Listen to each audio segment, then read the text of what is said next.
Ang kwentong ito ay hango sa totoong buhay. Karanasan ito ng tiyuhin ni JR na itago na lang natin sa pangalang Rodel. Walang eksaktong taon. Santa Monica, Dumalag, Capiz.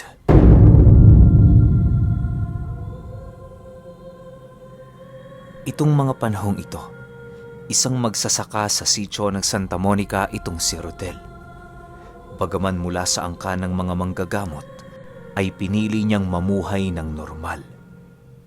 Sa 10 magkakapatid, ay tanging siya lang ang hindi tumanggap ng pamana mula sa kanyang yumaong ina.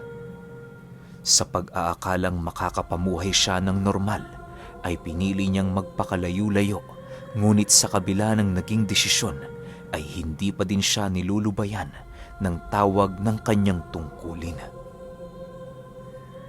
Madalas siyang nakakakita ng mga elementong hindi nakikita ng mga normal na tao.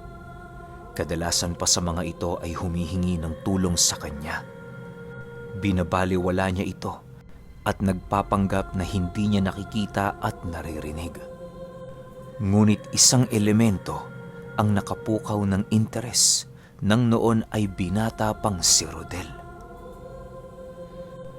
Isang hapon habang nagpapatubig ng kanyang palayan ay may napansin siyang isang batang babae na naglalaro sa sapa. Alam niyang hindi ito pangkaraniwang tao dahil tumatagos ang paningin niya sa katawan ng nilalang. Akmang maglalakad na sana siya papalayo nang marinig niyang tila may nahulog sa tubig. Nang lingunin niya ito, nakita niya ang batang babaeng engkantong pilit umaahon. Nanatili siyang nakatayo doon at pinagmamasdan ng bata. Hanggang sa mapagtanto nitong hindi marunong lumangoy ang nilalang. May kalaliman din kasi ang sapang yon, mga nasa higit kumulang na 6 na talampakan. At tinatayang nasa 3 talampakan lang ang taas ng bata. Dali-daling tumalon sa sapa si Rodel para sagipin ng bata. At nang maiahon niya ito, ay iyak ng iyak ang engkanto. "Tahan na! Ano ba kasi ang iniisip mo dyan ka sa gilid ng sapa naglalaro? Yan tuloy, nahulog ka. Huwag ka na ulit maglalaro dyan, ha? Paano pala kung walang nakakita sa'yo? E di wala ka na." Wika ni Rodel. Agad namang tumigil sa pag-iyak ang batang engkanto at niyakap siya nito. Matapos ay ngumiti ang paslit at mabilis na tumakbo papasok sa kagubatan. Nang mga sumunod na araw ay palagi na siyang nakakakita ng basket na punong-puno ng mga prutas. At kung minsan, may kasama pa itong piraso ng mga ginto at mamahaling bato. Itinatabi niya ang mga ito at ni minsan ay hindi ginamit para sa sariling luho. Sa kabila ng mga pangyayari, ay pinili na lang niyang sanayin ang kanyang sarili. Alam din naman niya kasing hindi niya ito maiiwasan at isa nga sa mga pangyayaring lubusang nakapagpabago ng isipan ni Rodel na yakapin ang pagkababaylan ay nang minsan siyang nagkaroon ng engkwentro sa isang aswang. Pista sa bayan ng Santa Cruz noong mga panahong yon. Kaya dumayo si Rodel sa bahay ng isa sa mga kakilala. Inimbitahan kasi siya rito para maging ninong sa binyag ng kanyang anak. Hindi naman nakatanggi si Rodel dahil naniniwala siya sa kasabihang kapag tinanggihan mo daw ang imbitasyon ng pagiging ninong ay tatanda kang binata.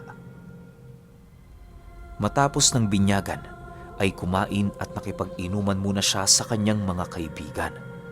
Hindi rin kasi niya matanggihan ang isang galong lambanog na tila kumakaway sa kanya. Halos magkakakilala sila sa mesa, ngunit may isang lalaki na hindi pamilyar sa kanya.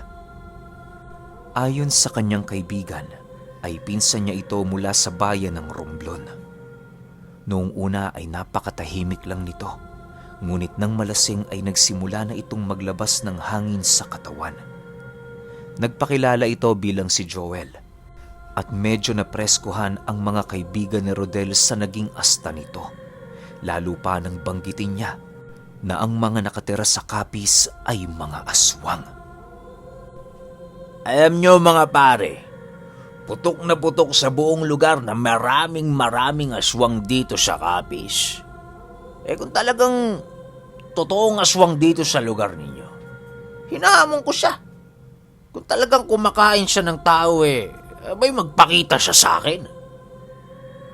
Nagpantig ang tenga ni Rodel sa kanyang narinig. Kaya agad niyang sinabihan ng kaibigang awatin na ang pinsan nito. Dahil napansin na din niya na masama na ang tingin ng mga kasamahan nila sa mesa. Hanggang sa hindi na nga nakapagpigil ang isa sa mga kainuman nila. Agad itong tumayo at kinuwelyohan si Joel. Loko ka! Parang sinasabi mo na aswang ang mga tao rito. Galit na wika nito. Agad naman siyang inawat ng isa pa nilang kasamahang si Nilo.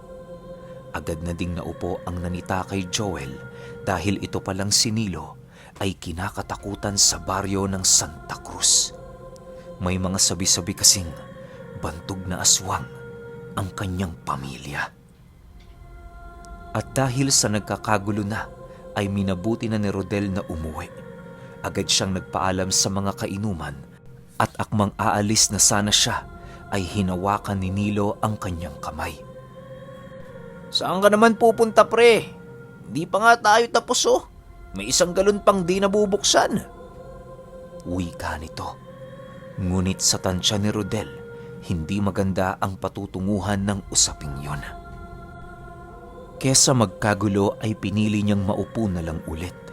Medyo may tama na siya ng mga sandaling yon, kaya medyo limitado na din ang pagtagay niya ng inumin. Hanggang sa tila hindi na kinaya ng mga kasamahan nila sa mesa. Isa-isa na itong nagsipag-alisan at naiwan si Rodel at Nilong nakaupo sa mesa. Kapwa walang imik at parehong nakayuko hanggang sa magsalita na si Nilo. Di ba, anak ka ni Gloria at Carpio? Tingnan mo nga naman, nagkataon pang dito kita makikita sa bayan ng Santa Cruz. Ang layo naman ng dinayo mo para mamatay. Nanlaki ang mga mata ni Rodel nang marinig niya ang sinabi ni Nilo. Agad siyang napatayo dahil nakita niyang naglabas ng kutsilyo ito. Alam ni Rodel ang dahilan kung bakit galit ito sa kanyang pamilya. Dahil isa ang kanyang ama sa mga pumatay sa tatay ni Nilo na minsang mahuli nila itong nananalakay ng isang tahanan. Rodel, hindi ko makakalimutan ang ginawa ng pamilya mo sa tatay ko. Buhay mo magiging kapalit sa ginawa ng iyong ama. Sa pagkakataong ito, ipaparanas ko sa kanila ang sakit na naramdaman namin sa pagkamatay ng tatay ko. Wika nito sabay unday ng saksak kay Rodel. Agad namang nakailag si Rodel at dahil wala ng tao sa labas ng bahay, ay wala nang nakaawat sa kanila. Pinili ni Rodel ang labanan na si Nilo para na din sa sarili niyang kaligtasan. Ngunit sadyang malakas ito kung ikukumpara sa kanya. Dahil medyo lasing na din si Nilo, nagagawa pa ding makaiwas ni Rodel sa mga atake nito. Hanggang sa makadampot ng isang malaking sanga ng kahoy si Rodel at ginamit niya itong pamalo. Agad nitong hinampas si Nilo sa ulo kaya nawalan ito ng malay. Dali-dali siyang umalis sa lugar bago pa ito magising. Minabuti ni Rodel na wag itong ipaalam sa kanyang mga kapatid dahil ayaw din niyang magkaroon ng kaguluhan. Alam niyang babalikan siya ni Nilo dahil sa kanyang ginawa. Ngunit pinili niyang harapin ito ng mag-isa. Ang tanging problema niya lang ay paano siyang lalaban sa mga aswang. Ni hindi nga siya marunong makipagsuntukan sa isang normal na tao. Sa aswang pa kaya. Kahit papaano naman ay may natutunan siya sa mga ritual. Kagaya ng paggawa ng simpleng pangontra at mga dasal na pangproteksyon. Lumipas ang mga araw, naging maayos naman ang lahat. Hindi rin nagpakita sa kanila si Nilo o sino man mula sa angkan nito. Kaya inakala niyang hindi na ito gagante. at bunga lang ng kalasingan ang nangyari. Ngunit laking gulat niya nang minsang pauwi siya dahil nakasalubong niya ito sa daan. Rodel. Sabi ko na nga ba't dito lang kita makikita eh. Ano? Kumusta ka na? Wika ni Nilo. Agad hinawakan ni Rodel ang kanyang itak at naglakad ng paatras, habang si Nilo naman ay papunta sa kanya. Huwag kang lalapit, Nilo. Hindi kita sasantuhin. Isang hakbang pa at tatagain na kita. Wika ni Rodel. Ngunit pinagtawanan lang siya ni Nilo. Patuloy ito sa paglalakad habang nagwiwika ng, Ano kaya ang mararamdaman ni Tatang Carpio pag pinatay kita? Alam mo, Rodel, matagal ko na tong gustong gawin eh. Ang patayin ng isa sa inyong magkakapatid. Wika ni Nilo sabay sakal kay Rodel. Agad naman itong nabitawan ang hawak na itak dahil ramdam niyang unti-unti na siyang kinakapos ng hininga dahil sa pagkakasakal sa kanya ni Nilo. Ramdam niya ding umaangat ang paa niya sa lupa. Sa isip-isip niya, ayun na marahil ang kanyang katapusan. Ngunit laking gulat ni Rodel nang bigla na lang siyang bumagsak sa lupa. Medyo malabo na ang kanyang paningin, ngunit nakita niya ang isang lalaking nakikipagsuntukan kay Nilo. Matapos ay tuluyan siyang nawala ng malay. Nang magising siya ay nakita niyang nasa loob na siya ng kanyang silid. Agad siyang bumangon dahil naramdaman niyang tila may tao sa labas ng kanyang tahanan. Pagdungaw niya sa pinto, ay nakita niya ang isa sa kanyang mga kapatid na si Nonoy. Agad din itong tumayo nang malaman niyang nagkamalay na si Rodel. Oh, Manong, gising ka na pala. Mukhang meron kayatang hindi sinasabi sa amin ah.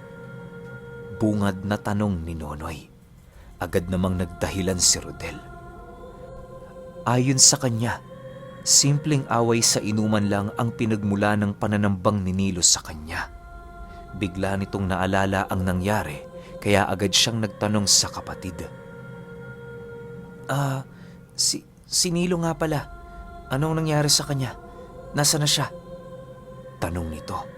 Sinabi ni Nonoy na kumaripas na ito ng takbo matapos niya itong putulan ng kamay. Nagulat naman si Rodel sa ginawa ng kanyang kapatid. Manong, alam kong hindi simpleng sagutan ang nangyari. Sabihin mo na sa akin ang totoo. Muling tanong ng kapatid. Ayaw na sanang palalain pa ni Rodel ang gulo, ngunit napilitan din siyang sabihin ang buong pangyayari. Pinagbantaan niya ako na iisa-isahin niya tayong lahat. Yun ang gagawin niya bilang paghihiganti kay tatay. Wika ni Rodel. Alam din ni Nonoy na darating ang pagkakataong ito at balak na sana niyang ipagbigay alamang lahat sa kanilang ama. Ngunit pinakiusapan siya ni Rodel na wag na itong sabihin. Nonoy, hindi na dapat pamadamay si Papang dito. Matanda na siya eh. Sa palagay ko, tayong dalawa na lang ang dapat humarap sa mga maaaring gawin ng pamilya ni Nilo. Sang-ayon naman si Nonoy dahil maaaring mapahamak ang matanda sa magiging labanan. Bagaman walang alam sa pakikipaglaban itong si Rodel, minabuti na lang niyang harapin si Nilo kesa madamay pa ang kanilang ama. Agad na naghanda si Nonoy ng kanilang mga gagamitin. Mabilisan niya ding tinuruan si Rodel ng mga dapat gawin at mabilisan naman niya itong natutunan. Ilang araw din ang ginugol ni Nonoy sa paghahanda ni Rodel. Ngunit ang hindi nila alam, habang nagsasanay sila, ay nagsisimula na ang pananalanta ng mga kamag-anak ni Nilo.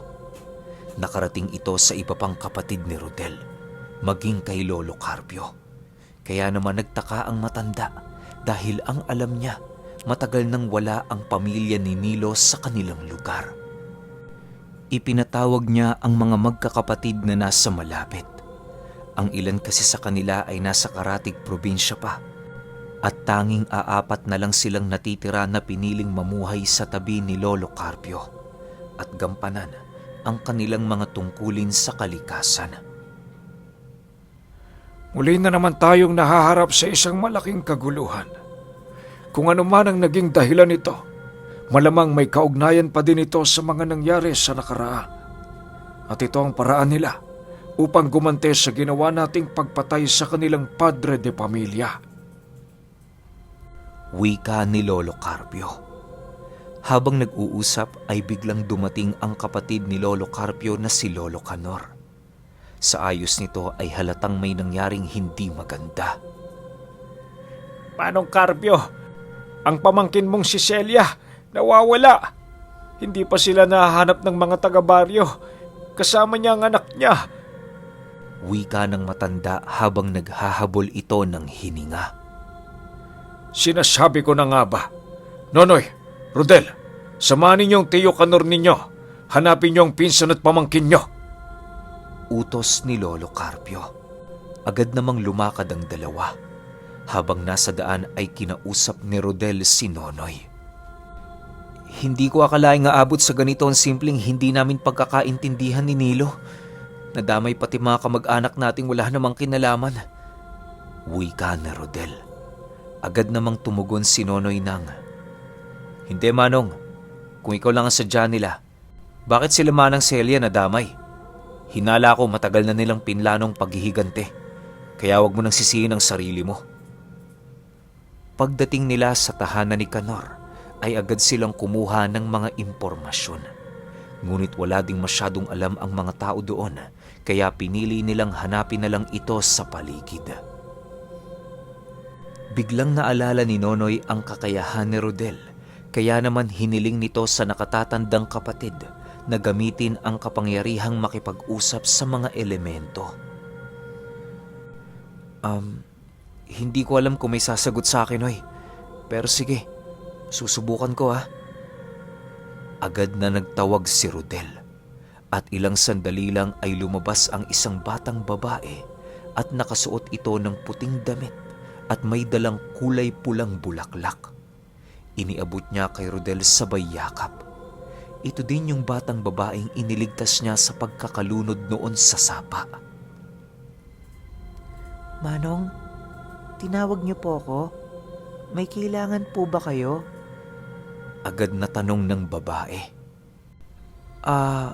Oo sana eh. May hinahanap kasi kaming dalawang tao. Isang babae at isang batang lalaki. Baka naman nakita mo sila sa paligid. Tanong ni Rodel. Agad namang ngumiti ang bata at sinabing nakita niya nga ang mga taong hinahanap nito. Nakita ko po sila. May kasama silang dalawang lalaki. Pinapasan po ng isa yung bata. Tapos yung babae naman nakatali yung kamay. Doon po sila papunta oh. Wika ng batang babae, sabay turo sa direksyong papunta sa kabilang bundok. Napalunok ng laway si Nonoy dahil alam niyang ang bundok na yon ay sakop na ng bayan ng Tapaz at pinaniniwalaan nilang pugad ito ng mga masasamang elemento. Bata, sigurado ka bang doon sila nagpunta? Kasi di ba maraming aswang sa lugar na yon? Muling tanong ni Rodel. Nanlaki naman ang mga mata ng dalawang binata nang sabihin ng bata na, Kasi po, mga aswang din ang kumuha sa kanila eh. Matapos niya itong sabihin ay agad na din itong naglaho. Tinawag pa ito muli ni Rodel, ngunit hindi na ito nagpakita pa. Ano nung? Tutuloy pa ba tayo o hindi? Tanong ni Nonoy. Bagaman kinakabahan sa maaring mangyari, pinili ni Rodel na suungin ang kagubatan ng Tapaz dahil buhay na ng kanilang mga kamag-anak ang nakataya. Hindi na tayo dapat magsayang pa ng panahon. Kailangan na natin silang sundan. Baka hindi na natin abutan ng buhay ang mag-ina. Wika ni Rodel. Agad na din silang tumulak papunta sa masukal na kagubatan. Sa daan pa lang ay katakot-takot na pagsubok na ang pinagdaanan nila. Nariyan yung haharangin sila ng mga tikbalang, iihian ng agda at paglalaroan ng kabre. Agad naman itong napapakiusapan ni Rodel, kaya pinapadaan sila ng mga nilalang. Pambihira talaga yung talento mo, Manong. Bakit kasi hindi ka pa nagsanay maging babaylan eh? Bati ni Nonoy. Alam mong may sarili akong dahilan, Noy. Gusto ko ng pangkaraniwang buhay, pero mukhang hindi na mangyayari yun eh. Tugon ni Rodel. Dahil kahit anong iwas at pangbabaliwala niya sa mga elemento, ay patuloy siyang ginugulo ng mga ito. Hanggang sa tuluyan na nga nilang narating ang sinasabing lugar ng Batang Engkanto.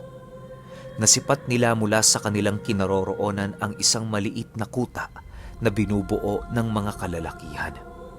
May nakasinding mga sulu sa paligid, kaya kitang-kita nila ang pagkilos ng mga nandoon mula sa kanilang pinagtataguan. At sa gawing sulok ng kuta ay nakita nila si Celia at ang anak nito. Nakatali ang mga kamay at may piring ang mga mata. Sa pagkakataong yon, hindi na nagdalawang isip pa si Rodel. Noy, bahala na kung anong mangyayari. Tara, kunin na natin sina Celia. Wika nito sabay sugod. Agad naman silang namataan ng mga nasa loob ng kuta. Kaya sa pasukan pa lang ay sinalubong na sila ng mga ito. At dahil si Nonoy ang may kakayahang makipaglaban, siya ang nanguna. Gamit ang kanyang itak ay isa-isa niyang pinagtatataga ang bawat makakasalubong na aswang. Halos lahat ng nandoon ay nakakapagpalit na ng balat, kaya buong-buo ang lakas ng mga ito. Nakita ni Rodel na medyo nahihirapan na ang kapatid at medyo desperado na din ang kanyang kalagayan. Wala na siyang ibang paraan kundi ang gawin ng pinakaayaw niyang gawin, ang humingi ng tulong sa mga elemento. Kung naririnig niyo ako, mga mabubuting elemento, kailangan kong tulong ninyong lahat ngayon. Bulong ni Rodel sa hangin. Biglang tumahimik ang paligid at naramdaman din ng mga aswang na tila may kung anong malakas na puwersa ang paparating. Nagsipaghinto ang mga ito sa pagsalakay upang makiramdam. Nang bigla na lang mula sa itaas ay nagsipagbagsakan ang malalaking tipak ng bato. At mula naman sa mismong pasukan ng kuta ay nagsipagtakbuhan papasok ang napakaraming usa at baboy ramo. Kasunod ng mga hayop ay ang malalakas na dagungdong ng malalaking paa. Nang lingunin ni Rodel ang kagubatan, ay kitang-kita niya ang paghawi ng malalaking puno. Agad na tumambad sa kanya ang mapupulang baga mula sa sigarilyo ng mga kapre. Agad hinila ni Rodel si Nonoy na noon ay sugatan na. Inakay niya ito papunta sa tabi, ngunit sa hindi inaasahang pagkakataon ay nandudun din pala si Nilo. Bigla siyang sinaksak nito sa tagiliran gamit ang kanyang kaliwang kamay. Hindi naman kalaliman ang naging sugat ni Rodel, kaya nagawa pa din niyang makipaglaban. Sa wakas, naisipan mo ding gamitin ang kakayahan mong matagal mo nang itinatago. Gusto ko yan. Magiging patas ang laban natin. Wika ni Nilo. Agad naman itong tinugon ni Rodel ng, "Sumuko ka na, Nilo! Wala ka nang magagawa! Itigil mo na itong kahibangang ito!" Wika ng binata, ngunit kabaliktaran ang ginawa ni Nilo. Muli niyang sinugod si Rodel at sa kasamaang palad, isang malaking kamay ang sumalubong sa kanya. Halos magkanda durog-durog ang buto nito sa katawan dahil tumama siya sa isang puno. "Hindi na sana tayo humantong sa ganito kung nakinig ka lang, Nilo." Wika ni Rodel. Agad naman niyang pinuntahan ang pinsang si Celia at ang anak nito. Nang humupa na ang kaguluhan, napakaraming bangkay ng aswang ang nagkalat sa paligid. Pinili nilang sunugin ang kutang yon kasama ang katawan ng mga kalaban. Matapos ay nilisan nila ang lugar. At ito ang naging simula ng pagyakap ni Rodel ng kanyang tungkulin. Naisipan niya na hindi na titigil ang kaguluhang dulot ng mga aswang. Sa kasalukuyan, mapayapa na ang kanilang lugar. Ngunit patuloy pa ding nanggagamot si Rodel. Ito ay dahil sa tulong ng mga kaibigan niyang elemento at sa pagkakaroon ng dugong babaylan. Sa paglipas ng maraming taon, naging bantog ang naging kwento nilang magkapatid at naging usap-usapan sa mga karatig lugar ang naganap na 2 binata na lumusob sa baryo ng mga aswang.